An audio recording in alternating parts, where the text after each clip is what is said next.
If there's any item on the agenda that anybody from the public would like to speak, that's fine. Just, raise your hand when we're discussing that particular item, and we'll just ask you to come up to the dais and, keep your speech to about 3 minutes or so.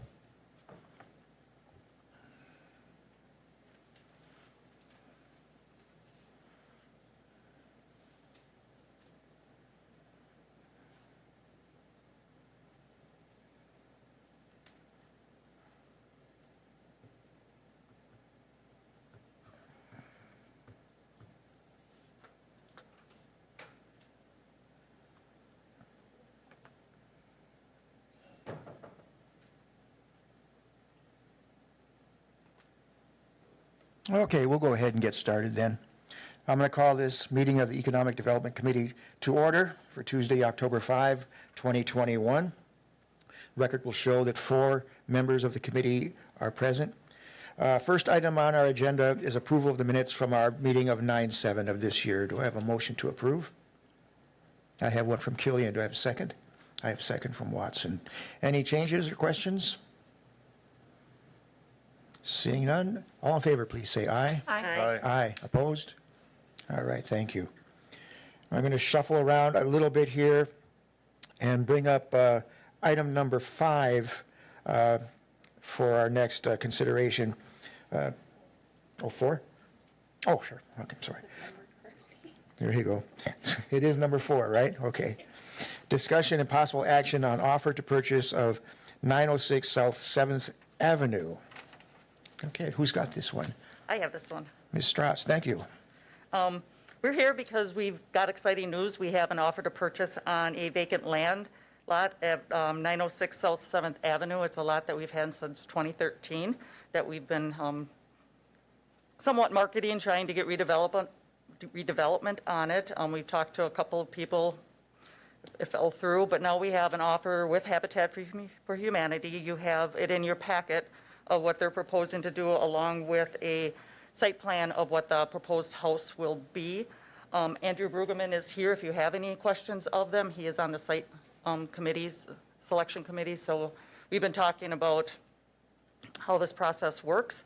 Their offer is for $2,000. They will be building a house through Habitat and through one of the high schools to put a house on, and we're looking at fall of next year.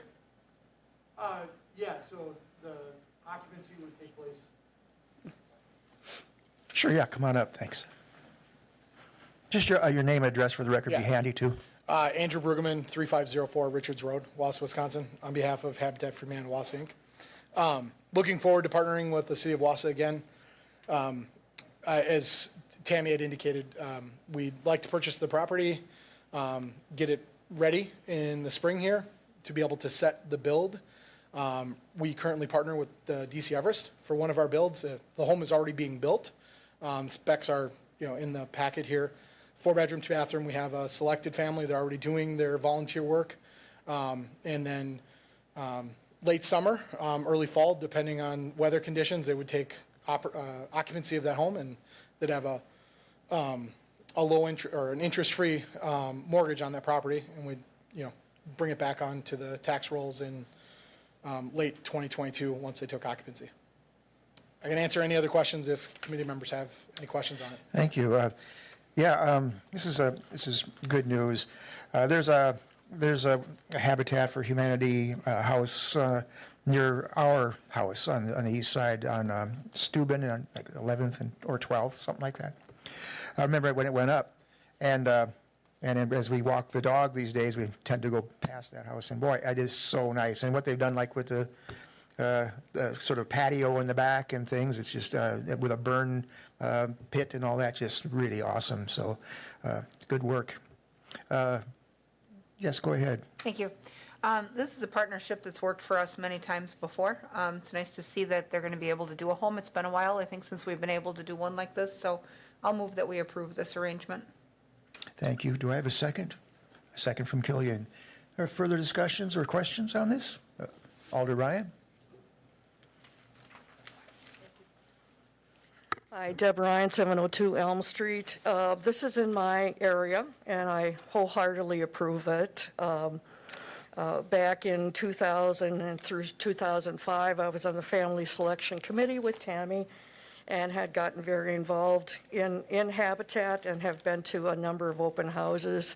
And it just seems this is a way to get sweat equity of other people helping build, especially with the school building it modularly and being part of that opening house as such for young people, seeing families move in, and also building a larger home where there are not enough larger homes to meet the needs of these families. So thank you.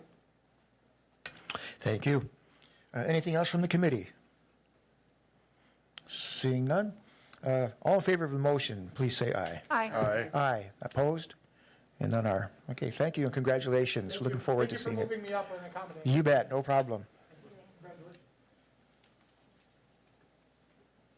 All right, we'll go back up to our regular order. Item number 2, update on Wausau World Market. Ms. Strotz, I think you've got this one too. I think I might as well just camp up here for a little bit. In your packet, we put together a memo of some things that are happening, and this has been going on for a little bit, a little confusion, and we thought we better bring it to your attention just because it is a TIF, well, just because you're council members, you need to know, and it is TIF money that was utilized to do this loan. We had partnered with Abbey Bank, McDevco, the Hmong Chamber, and ourselves to do this loan for Wausau World Market. And some of you probably remember, you were on council when it happened, and it was a great project. Not saying we love that project. However, some things came to light this last year that the owner sold the property on a land contract without us knowing about it, which is a violation of the development agreement. So we are actively going after that person. However, we have a small business who purchased, as they thought was doing the right thing, on a land contract, worked with an attorney, and they are operating it right now. They're doing everything that they can feasibly do. They are here if you have any questions of them. However, there's a lot of attorneys involved now. Abbey Bank is foreclosing because the original owner actually moved to Oklahoma. He kind of stopped making payments.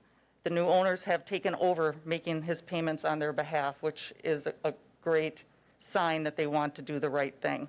And the last thing we want to do is see that they lose their life savings and what they're doing for this business. I was in there the other day to get some documents from them, and I had to keep waiting because customers kept wanting to be served. And I'm like, this is what this place should be. I'm going to sit and wait. I don't care. You serve your customer. And it was exciting. Where the last time I was there with the previous owner, no one came in. So it made me excited. They're excited to do some things there. And honestly, I don't know how this is going to play out. Abbey Bank is, like we said, foreclosing. We are talking with attorneys, and now the previous owner is countersuing all of us. I don't know what his stance is, but it's going to, unfortunately, play out in some way. So I'm not looking for any direction at this point because we don't know what the direction is. We just are here to give you some information as to if you hear things out on the street, you know what's going on. Sure.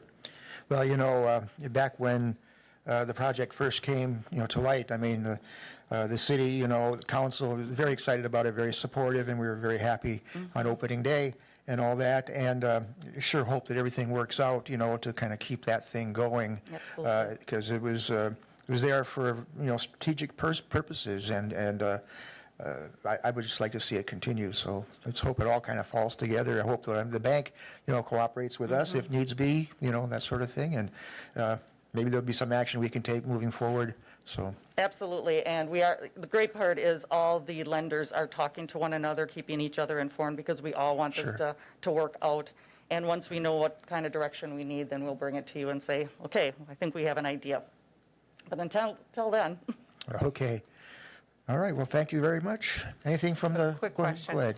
So at some point, depending on whether or not the legal element of all of this gets ironed out, is it your expectation then that we would enter into negotiations for those same terms with the new owners? Yes. We had, before this law, or this now legal action, last one came up, we thought we had a pretty good deal with Abbey Bank and McDevco and with the potential new owners, that when it went to sheriff's sale, because that's the only way, unfortunately, it's going to be transferred. They would come in and bid what all of our loans were, so that they would be buying it, and all of us would be kept whole. And then we would just rewrite those loans into their name. Okay, That, in a perfect world, that's what's going to happen. I don't know if we'll have a perfect world. okay. Because our goal all along with underpinning the project was to incentivize, that type of business, that cross-cultural environment and that business environment in that neighborhood. So, obviously, if it's better patronized now and it's got some new vibrancy and some new life, I think that's something we would certainly want to talk about if opportunity presents itself. Absolutely, and, I've been talking with I can't say owners, I'm not quite sure, the current tenants, and every time I ask for anything, they provide the information, they're jumping through hoops, this is their livelihood, and that's the last thing I want to do is see them lose out on everything that they put into it, when they thought they were doing the right thing. It would be great to see like a seamless transition, really. Absolutely. If all aspects of the agreement are being, followed through on, so what's the difference, Absolutely. Other than an uptick in visitorship, that's great. It's good news, so. Okay, thank you. Anything else from the committee on this? No? Okay, thank you. Next item, number 3, discussion and possible action on participation in a housing study with North Central Regional Planning Commission and Marathon County. And I guess Tammy's right up there. Me for this one, again. too. This one's a lot smaller file. We recently were reached out to by North Central Regional Planning. They are looking to put together a Metro Wausau housing assessment, which I think is wonderful because of the conversations that we've been having about affordability, all the housing topics. So they're not just looking at Wausau, they're looking at the greater Wausau area, which I think is great because it's not just about us, it's about our neighbors too. So they're putting this together. They reached out to all the municipalities, and you can see that they're requesting some funding from us. And on the budget page, you saw that, you can see that who's paying for everything or what the requests are. And the county is paying quite a bit of it. They are asking for us to pay about $7,500, which is only about 13% of the total project costs, and Wausau is bigger than 13% in Marathon County. So I don't think it's a bad ask. And also because of the things that they're going to be looking for, this could be a community development block grant funded activity. So it's not going to be the general fund that needs to fund this, but I think we're going to get some really good information out of it. Well, with the Affordable Housing Commission and whatnot, we've been talking about the fact that we need metrics, and how much time it would take to amass all the information, not just metrics about housing stock, but also resources and that sort of thing. So this would be a great, addition to that toolbox. So, I agree. Committee? Alder Killian. Thank you, Mr. Chair. Yes, it seems particularly for the amount we're in for on costs here that it would be a good deal and wise to study and plan.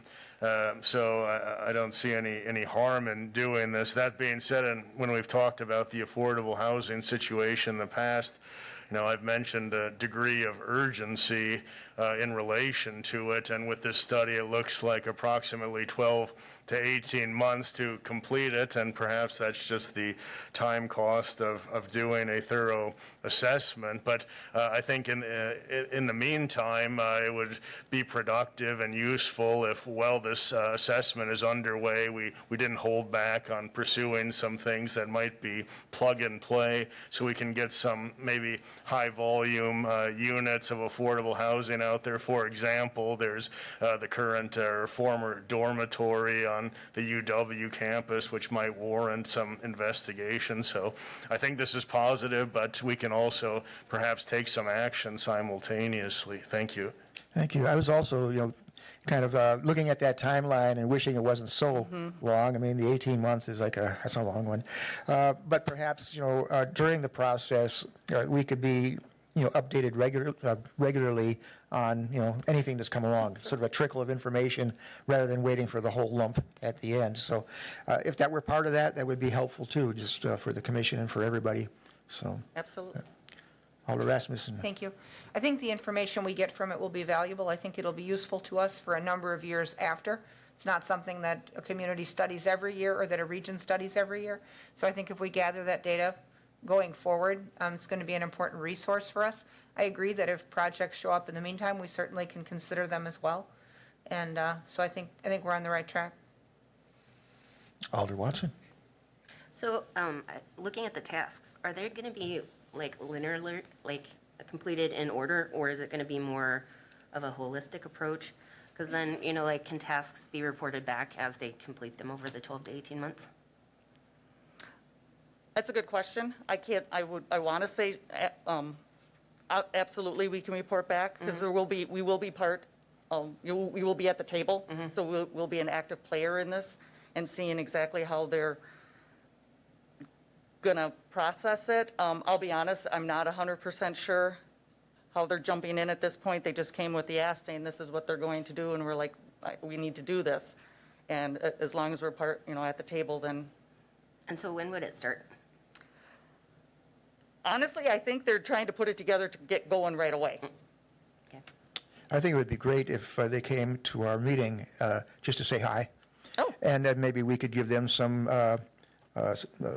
wishes Sure. on our part, like, hey, can we get Wausau to the top of the list? Or it's our main concern. Yeah. Things like that. But that would be handy if they Yeah, I think that's a great idea. would do that.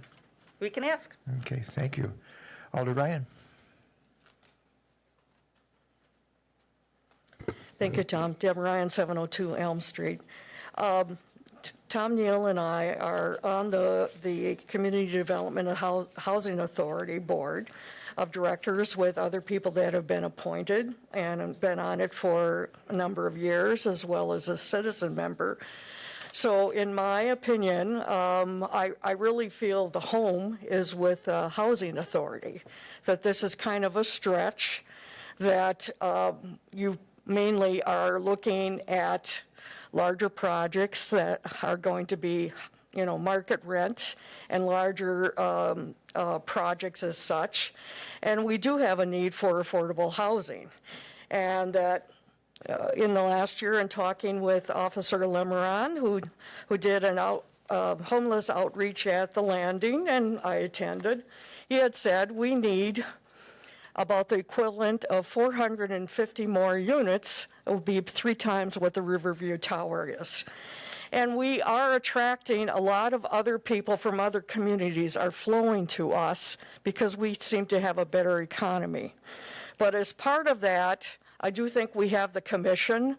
I do feel that in a way it's not really related to this committee, and if that's not a good home, I would say we should bring it up to the city council as a whole, because I think we have more alders that would want to be involved, and maybe it should be a committee of the whole. We also have data that's being tracked for the units that are being filled at the Housing Authority, including ethnicity, ages, family size, income, what kind of housing they're getting, what would be the fair rent for that, what are they getting as subsidized housing, and that there's more and more being an issue. And then I recently had heard in the last few months that East High apartments that were converted, the old portion, there's about 56 units that will lose their subsidized rent in the next year and will go to market rate. And that's quite a chunk of people that have like a little mini community in East High. And so I think we need to be looking at it faster, and we have a lot of data so that we could have criteria of what survey things we're looking for. But I think we need to really be working with the CDA and having them meet here and go forward, because this is their specialty, especially on the affordable housing side, and to look at options. And that I would like to see the dorm housing being converted to some affordable housing. And I think it can be done within the next year or two if we really put the focus on reusing the building, which is, it's a beautiful building. It's just a question of how to reuse it and repurpose it by being thrifty. Okay. Thank you. Thank you, appreciate it. With regards to a committee of the whole, I would imagine it'd be appropriate to have a presentation before council if that seemed something that everybody was open to. Alder Rasmussen. Thank you. I do like the holistic approach of this. I think that the more we know about the region as a whole, I mean, we can study Wausau with the resources we have, but not then having accurate metrics on the surrounding area, which also directly influences our economy, and it influences our population, because not all of our, the folks that we talk about when we talk about the missing middle and we talk about affordable housing, they don't all live in the city. But yet within the confines of Marathon County, there's a lot of communities that also have an interest in this. So I think it's important that we take that holistic approach. If we want local metrics and we want our CDA and our housing specialists to, bring us local specific data, we could get that any day of the week. So I think we should move forward with this. And Is that in the form of a motion? it is, sir. Thank you. Is there a second to the motion? Watson is a second.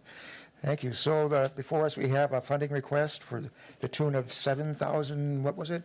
500, something like that, for this study. Do I have further questions or comments? Alder Killian?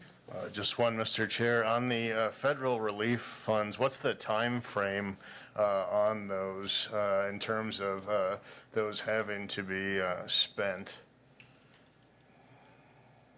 The end of 2024. Okay. So there should be time still after this study to leverage those funds. Is that correct? That is entirely possible, yeah. Well, I would hope it would be more than possible. I would hope it would be certain, because I think a key component of the housing approach, as we can see in articles about surrounding municipalities nearby and how they're using those funds, is to make sure once we identify needs that we have the funds to satisfy them. So I think it would be important we make sure that the planning group knows that we expect to have this assessment well in advance, so that we can apply some of the funds to the housing scenario. And I think, following up on my colleague's comment that we could get the local data any day of the week, I guess I'd like to have it next Wednesday. Is that possible? So I guess if that wasn't hyperbole and it just meant we can get it soon, I think we should get it soon and take action, because I think, as Alder Ryan had pointed out, there's some high volume potential, and it would only take one or two of those types of projects before we've hit really 33, to 40% of the need that the officer had described. So thank you. Okay, thank you. Further discussion? Seeing none, all in favor, please say aye. Aye. Aye. Opposed? Very good, thank you.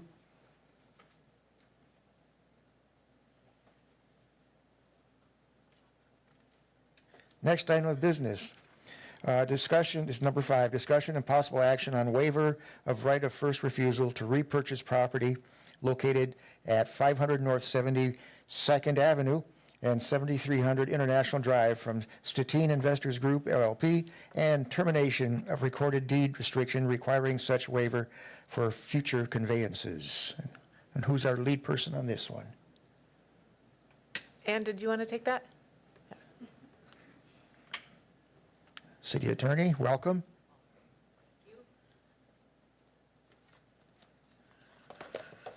Yes, this is pretty straightforward. You'll see it's referenced in the Wausau West Industrial Park or the Wausau Business Campus, and it's the East Bay Complex, whose council contacted us. They have an offer accepted to sell to Industrial Assets Partners 2 LLC for $17.5 million. And they've been through these before, and we've re-recorded and amended deed restrictions over the years as well, and they still have the same counsel. So they are asking us to consent in all ways, that's the language contained in the waiver that I have in the packet, to the transfer between those two parties, as well as waiving that requirement on future conveyances. So if there's a idea that you might approve one and not the other, we might have to break this in half and make two motions. But I have a example of the standard deed restrictions that are on this property now in the packet, and I believe if you approve that, we would probably take out all of paragraph 2, because the first part doesn't apply any longer. If you fail to start construction or use it within 1 year, we can buy it back. But this property has been so substantially improved, obviously, and used for so long for the same purpose, you may want to consider maintaining that consent to a future transfer, but waive the fact that they have to come to us with the offer that they've had accepted, and we'd have to purchase it on the same terms. It's legal either way. It's just up to the committee and the council. Thank you. Is there any questions from, go ahead, Alder I Rasmussen. have a question, and I know when the last time this came up, Ann, you had recommended that it was acceptable for us to allow that to happen, to waive that right off going forward. Is that your recommendation again, based on the nature of the property? Yes. Okay. It does seem to make sense. I mean, sometimes these are like little-known provisions in contracts, and someone goes to sell, and all of a sudden it's like, whoops, we got to go to the city for, this. And I can't recall if we've ever bought one back. So I'll move to approve this. Thank you. Is there a second? I have a second from Killian. Further discussion? Seeing none, all in favor, please say aye. Aye. Aye. Aye. Opposed? All right, thank you. Thank you. Thank you, Attorney. All right, number 6 on our list, update on developments. Yes. Director Brodick. Yes, I will take that. So we wanted to update the committee on some ongoing developments that maybe we just haven't heard about in a while. I know that the Riverfront condo project had recently come up, and so Brad Lenz and I produced a memo that is in your packet that outlines some of the latest happenings on the condo project. Basically, on August 3rd, the Economic Development Committee met and was intended to amend the property description as the building was supposed to be moved and the commencement date needed to be amended. It was not voted on at that meeting because details of the amendment were being worked through and nothing final was decided on. But the next day, on August 4th, at Plan Commission, the general plan for the site was discussed with the project architect. 2 plans were presented with different building locations. The general plan was approved, knowing it would have to come back to Planning Commission for a specific plan. And then on August 10th, those general plans went to Common Council and were approved by a 9-2 vote without much substantial discussion. So that's the background. And then since that time, city staff has been in talks with the developer's attorney about items material to the agreement, and as well as commencement and completion dates. On September 1st, the developer's attorney sent notes outlining the requested changes to the development agreement. After meeting internally on September 20th, the city responded to those requests, and as of this meeting, we have not heard back from the developer's council. In the meantime, though, and in preparation for that response, the city staff has been working on an amended certified survey map and amended declarations to the Riverfront agreement so we can keep moving forward without delay on our end.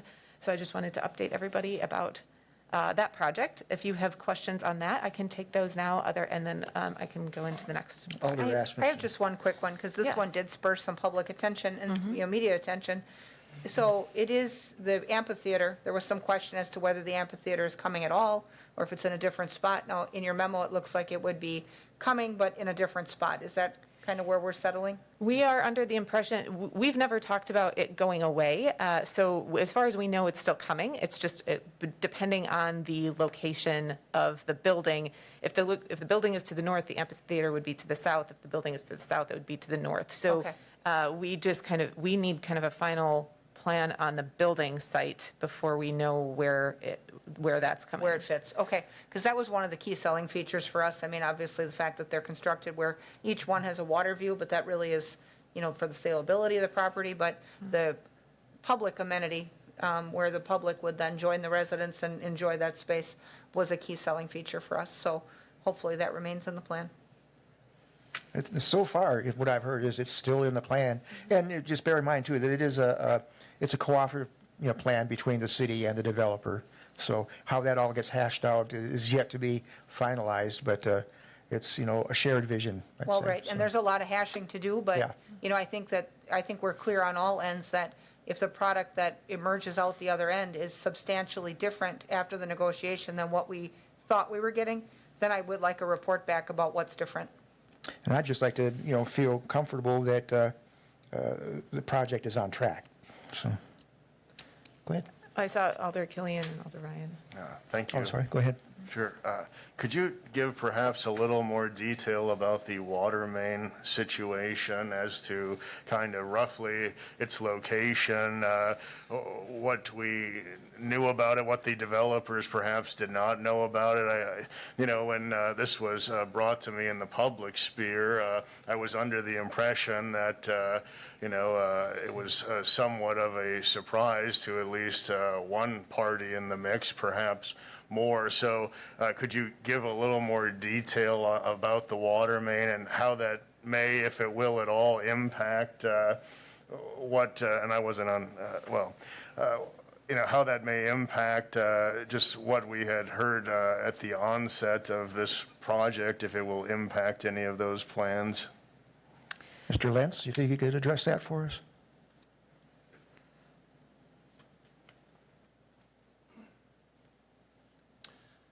Well, I can't really speak to what the developer knew at the time or didn't know. I mean, when we were planning for the site, it was shown on there being accommodated for the development. There's actually a space in there, showed buildings on either side of it. So, the city was aware of it at the beginning. Again, where the developer knew about it and didn't know, and who on his team knew about it and didn't know, I can't speak to that particular issue. Do you know if there's any concern about the location of that water main and the proposed amphitheater, would that be running over it? Potentially, yeah, and we did discuss that with our engineers, and it really depends on. Feasible? Potentially, yep. It depends on, the design of the amphitheater, how deep it's cut into the dirt, or if it's built on top. Any it talk really- of diverting a water main? Yeah, there was. We have looked at that preliminarily, but of course, there's costs Sure. associated with doing that. So, who pays for that? It's likely to come back on the city. It's Yeah. in some fashion, so it's not necessarily the best option from our perspective. Does it seem to be a concern on anybody's part, overly? To relocate it? No, Or- just the main itself. Yeah, I mean, it could potentially be relocated. There shouldn't be a building on top of it from what we're gathering Right. from. I'm our more, research. referring to whether there's an amphitheater on top of it. And is there any concern about that? I don't recall, again, this was brought up and discussed, I don't remember off the top of my head. It's possible, again, the details of the amphitheater are very general at this point in the developer agreement. There's just a couple sentences that say, the developer will work with the Parks Department on the design of it and further details. There's a early rendering of it, but there really isn't much detail to that, so it really is going to depend on what the design of that. Possibly ultimately the amphitheater could accommodate it by having a green strip as a feature of the amphitheater. Sure. Above that. So there's ways to do things. Alder Rasmussen, you have your hand up? Or? So do we know when, and I guess I don't remember, when the RFP was released and we looked at the proposal, was there a map in the RFP that showed where the utilities were, or no? I doubt it. I don't think we've ever put such a map in RFPs. I mean, that's usually a detail that gets worked out with the engineering firm or engineering consultants much later in the process. And, I think some of the disconnect may be in this case that, there really wasn't a technical team that the developer was working with early on. Right. We had some very preliminary concepts, and there just wasn't, the connection between our technical people and their technical people. Well, and that I think maybe is, like you say, where the disconnect came in, because, if we offer up a site for development, I just think going forward, to make our project seamless, and I guess, to, make us easier to work with, for proposers, I think there would be value in at least a GIS overview of where utilities lie on sites that we're offering up. Because if there's some condition on the site, water main example, that could make part of a site unbuildable or may require modification of the layout, it's good that they know that on the front end. And so I think if we reduce the element of surprise for everyone involved, we will save everyone some time and headache going forward. So, I'd like to see us, if we offer up a parcel, we don't offer up that many, pull a GIS map of what the utility infrastructure looks like in that area, because then people know also what's there that they can tie into or not, and, what's possible and what's not, because that way, and if we have an idea as far as what the relocation of the water main costs, I think that's a number that we also should know, and I think we should have that in the back of our minds, because, if we get to a point where, we need to come back to the table with the developer, I think that number's important to us, so. Yeah, I appreciate that comment. I think, with utilities and mapping them, they're not necessarily available to the public in our GIS system because, at one point there was concern about safety and, with drinking water and whatnot. So I think, we can talk with our Public Works and Water Works on how much they're willing to provide, just broadcast, where these things are. Again, I don't think we've done that in the past at the front end. It's more of a detail, but if it's important, we want to make sure that we're not compromising any safety with our drinking water system. Well, that's true too. Obviously, you don't want to give people a roadmap to sabotage, but by the same token, if there's old infrastructure that exists in an area, whether it's functional or not, I think it's important that people know. They don't necessarily need to know the exact specifics of what it is, but, if we're going to market a site and we know that there is, something in the middle or across one side or wetland or whatever that's going to cause someone a problem, I think it's a good idea that we tell them up front. Even if we don't publish a map far and wide, whoever's bidding needs to be aware of what's up down there, so. Okay. And I would note, too, that the water main issue is not one of the material pieces of the contract that's being negotiated right now. So Okay. They are aware of it. They have a plan that works around it. I echo Brad. I appreciate the comments and just want to make sure that everyone knows that, so this is moving forward. We are just waiting on some comments back from their council to keep going.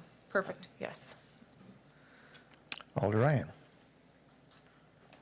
Thank you, Tom. Deb Ryan, 702 Elm. I've been aware of, I believe Riveron and Odie are developing along the south side of the dam at Grand Avenue in Schofield. And so I have driven by their lot there that is not fenced in. And it appears their building structure plans to be right near the water's edge. So is there any type of contingency, or are they able to handle multiple projects? Or if they delay and want to get the Schofield done first, is that something that Liz, as a director, that the committee should be aware about in case it does get delayed until this development is done? I'm not sure if they can handle multiple developments at the same time. Thank you. I'm not able to speak to that either. I am not the developer, so I don't know what their capacity is, unfortunately. Not something that we've talked about. Doesn't I guess just to that realm, the contract has clawback, right? So there's Yes. measurable deliverables, and if those deliverables aren't there, then there's recourse. So, We need to bring this back to committee anyway, because we need to amend, if nothing else, we need to amend commencement and completion dates. well, and our assistance in that project or our participation in that project really is limited to site prep and, things like pilings and, soil condition remediation. So, we're not into it for other incentives beyond what it takes for anybody to build on that site, right? I thought that one was, the only incentive on that one was the soil management part with the geopiers and whatnot. I'd have to check on that to make sure I don't want to answer your question incorrectly, but I would, Okay. yeah. I would have I'm to- just, I guess my point is that we are into these future projects on the riverfront for way less than we were on the first few. And so our exposure out there, delay or no delay is way less. And I think anybody building on those sites would have the same needs, so. Yes. Yes. Okay, great. Cherry tree. So the short of it, and I can get into more if you're interested, but really there's nothing much more to say. Cherry Tree was told in May that they would need to come back to committee and council to amend an incentive package, as they had requested to help offset some environmental concerns on the site. But hadn't been in touch since then. So then in September, Brad and I reached out to get an update on the project and learned basically that they were no longer interested in pursuing the development in that location because of the environmental concerns and the cost of managing those. So that is pretty much that. Yeah. So when I had reviewed some DNR records, some of the concerns are in those. I would ask, could you please, and if I've got the link, but if you have not seen them or don't have them, I could provide them. But could you please provide that to committee members so that they can have kind of first-person review of those documents, just in case if there's a further interest in the future from another party that committee members are aware of what this developer may be a little concerned about. And secondly, I had heard, and I don't know if it was just this particular parcel, but there'd been some issues with some of the East River front being kind of put into a DNR site or Bert's listing monolithically so that they had them all together rather than subdividing parcels. So, I mean, I'm a layperson, but what it indicated to me is that a developer may be taking on some degree of liability that wasn't even on his or her property, technically. So do we know anything about that yet, Ms. Brodick? So to answer the first part of your question about the links, I do not have those in my possession right now, but if either you could provide those, or if Brad, if you have those, then we can get those out for sure. As to the larger parcel and subdividing that was offered in the communications to Cherry Tree. And basically, so if that happened, they would just be the responsible party to any open contamination, any open WDNR contamination issues at the time of purchase. So they would only be responsible for what they own, not the rest of the site, and there would be an option to subdivide that. That will be possible in the Yes. future for others. Okay, thank you. Yes, thank you. And T-Wall is our last update. I had put this on the agenda before we had an internal meeting. There is a material item in the development agreement that was talked about by both parties for the last month or so, back and forth, that is almost ready to be discussed. However, city staff are actually working on preparing a memo that outlines the entire history of this issue, and we'll be prepared to present it at our next economic development meeting, which we actually need to set to review our responses to the West Side Battery RFP. So we would be able to have that ready for that meeting or the November meeting. Like I said, we just want to take some time to make sure that we thoroughly outline the history of this issue before coming back to this committee. So that's all I have for that right now. Very good, thank you, appreciate it. Our next item of business is update on mayors for a guaranteed income project. Hello, Mayor. Hello. Thank you for letting me give you an update on this. So the reason this is on your agenda is not because I have some grand announcement, which I wish I did. The reason is I was at a League of Wisconsin Municipalities meeting, and mayors from Sheboygan and Stevens Point brought me newspapers with my picture on the cover, talking about this project.